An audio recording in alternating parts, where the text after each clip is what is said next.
to the Edifice of Trust podcast.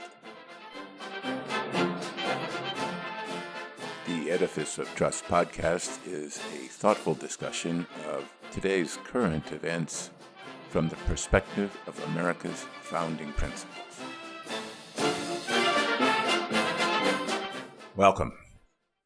From heart-pumping music to head-thumping commentary.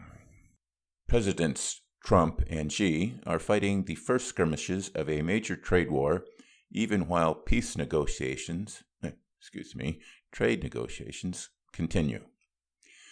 War always causes damage, and the U.S. economy is beginning to show the damaging effects of this trade war from a drop in the exports of agricultural products, rising prices on imported goods, and reduced capital expenditures by apprehensive businesses. President Trump is betting that the U.S. will be the eventual winner of this dispute. He may be right. The U.S. still has the largest economy in the world, and it is still in pretty good shape with low unemployment and rising GDP. Further, trade represents a relatively small percentage of U.S. economic activity, so tariffs and other trade barriers have less effect on us than on other countries such as China, that is more dependent on exports. However, as in any war, there will also be collateral damage inflicted on innocent bystanders as the global economy slows down. The genesis of this trade war was America's massive trade deficit with China, which reached $323 billion in 2018. President Trump felt that the deficit, along with intellectual property theft and forced technology transfers, were very unfair, and that China had taken advantage of the United States. He also blamed the preceding administrations, both Democrat and Republican, for allowing this to happen. President Trump has stated that trade should be reciprocal, by which he means balanced. No matter that totally balanced trade between each country would be impossible to achieve without almost complete government control over imports and exports. No matter the fact that because the U.S. dollar is the world's reserve currency, the U.S., unlike other countries, can run trade deficits without harming the economy or weakening the currency. No matter that a trade deficit does not necessarily mean less economic growth overall. It is true that the United States not only allowed China to run a trade surplus at our expense, but actually encouraged it. When President Nixon opened the door to China, the country was desperately poor with a per capita GDP of only $132. It was felt that a very poor China would have nothing to lose and, therefore, could be potentially very dangerous. The thinking went that if China became more prosperous, it would become less warlike. So trade with China began to grow, but it would take more than a decade, and the death of Mao Zedong, before trade really started to take off. Cheap labor made Chinese goods competitive, and a huge market of over 1 billion people lured American companies to China. The theft of intellectual property also helped China compete. Of course, you only had to get caught in a go-slow in Lagos, Nigeria, where the vendors walk among the cars selling pirated CDs and DVDs to know that China was not alone in this. But Chinese theft went further than taping a first-run movie and duplicating it thousands of times. The Chinese were stealing manufacturing techniques and proprietary technology, just as founder Alexander Hamilton once recommended. Chinese cheating on the trade front was largely ignored. China was allowed entry to the World Trade Organization on the basis that they would begin to normalize their behavior and become a reliable trade partner within the international community. Everything worked out perfectly, except that China did not become a reliable trade partner within the international community. The search for comparative advantage became predatory. The theft of intellectual property went far beyond manufacturing practices to defense secrets and cutting-edge technology used not by Chinese companies, but by the People's Liberation Army. And instead of a gradual liberalization politically in concert with opening up of the economy, the Communist Party of China has used stolen technology, as well as their own Chinese-developed technology, to clamp down on their people.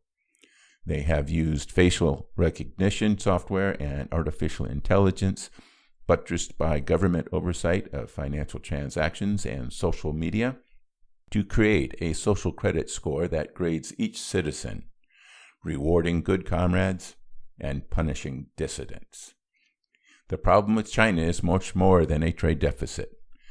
But President Trump ignores the millions of people in the Uyghur ethnic community held in so-called re-education camps, and he gave the back of his hand to protesters seeking greater democracy in Hong Kong by commenting, "That's between Hong Kong and that's between China because Hong Kong is part of China."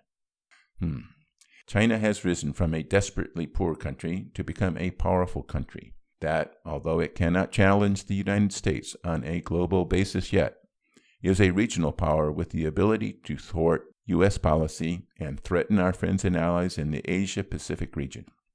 It has a repressive autocratic system under the control of President for Life, Xi Jinping, and a predatory and mercantilist form of state capitalism that has no intention of conforming to international standards. President Trump appears to view this strategic challenge only in commercial terms. He may not be showing all his cards, though. He likes to be unpredictable. He thinks it gives him a competitive advantage in negotiations.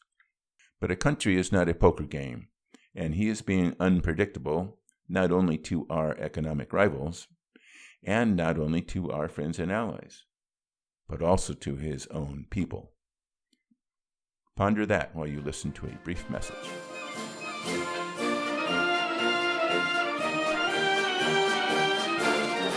Whew!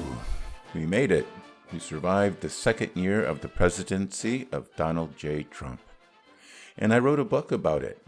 2018, Surviving Trump, documents many of the trials and tribulations that we faced during 2018 and analyzes their importance from the perspective of America's founding principles. Available on the internet at Amazon and Barnes & Noble as well as other retailers. Links to 2018 Surviving Trump and my other books are available on my website, www.edificeoftrust.com.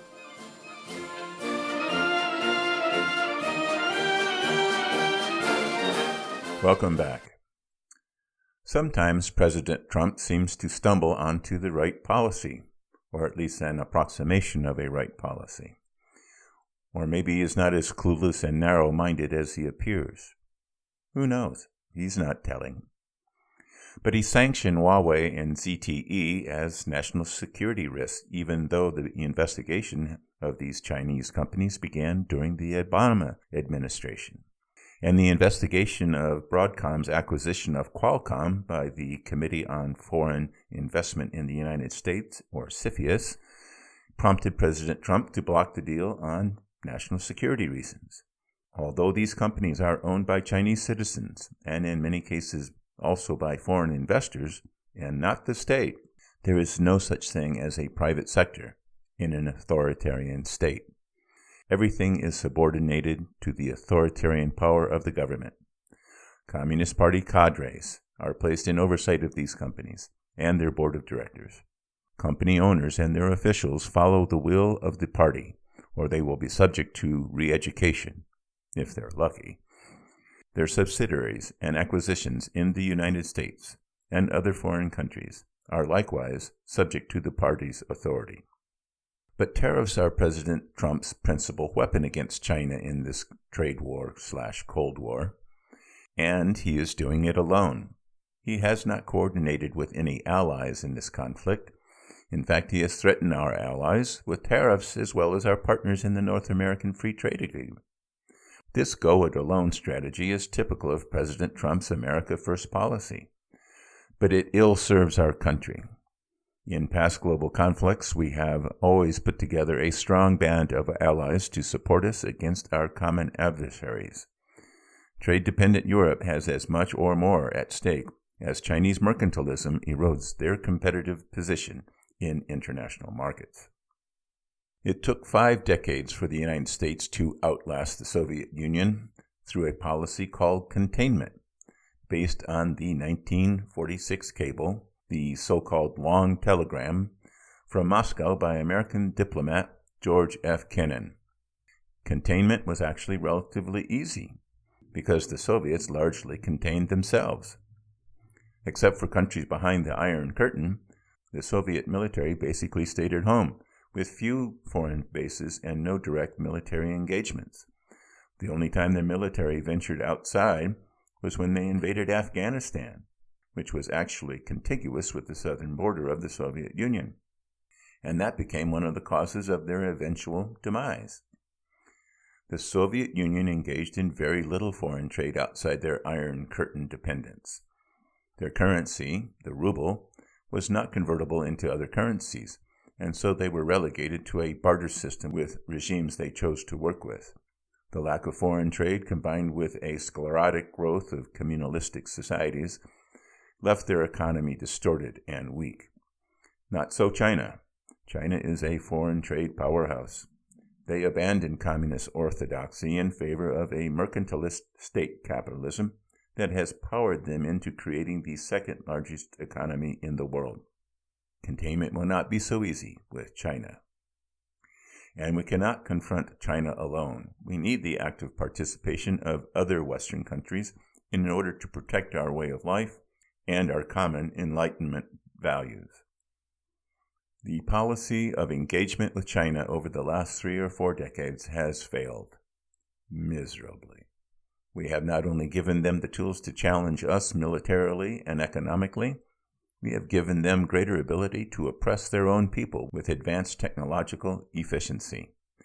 We need a new policy that will protect our interests and those of our friends and allies while making the world a safer place. America needs to disengage from China, and we must convince our friends and allies to join us in this effort. Further engagement will only give China a greater ability to challenge Western civilization and further subjugate their own people. Supply chains need to be reoriented, one of the consequences of the tariffs that is actually working. Chinese private sector companies and their subsidiaries abroad must be considered arms of the communist state. A new expanded Western alliance needs to be created. NATO should be expanded to include all democratic countries. The new NATO should also include economic and political coordination to act as a bloc within the international organizations that, although created by the West after World War II, have been co-opted by non-democratic countries and others opposed to Western civilization.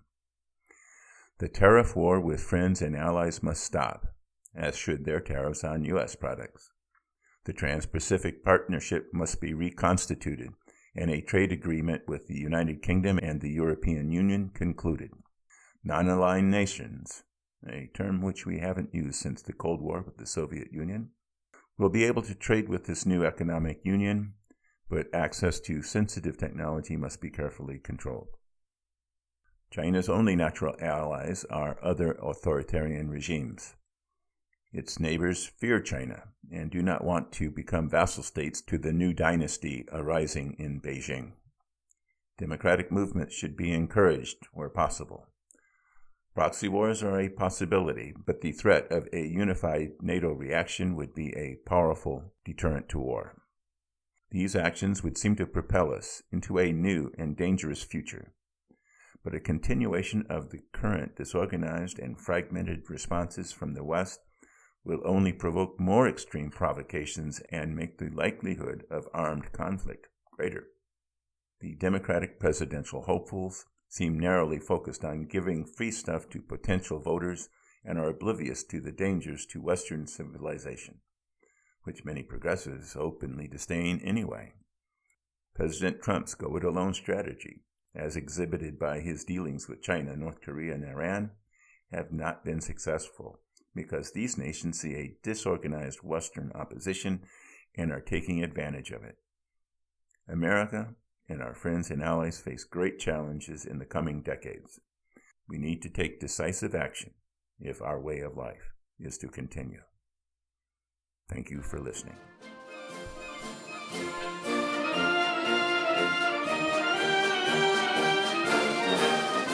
Thanks for listening to my podcast. If you would like to hear more Edifice of Trust podcasts, please don't forget to subscribe. Thank you.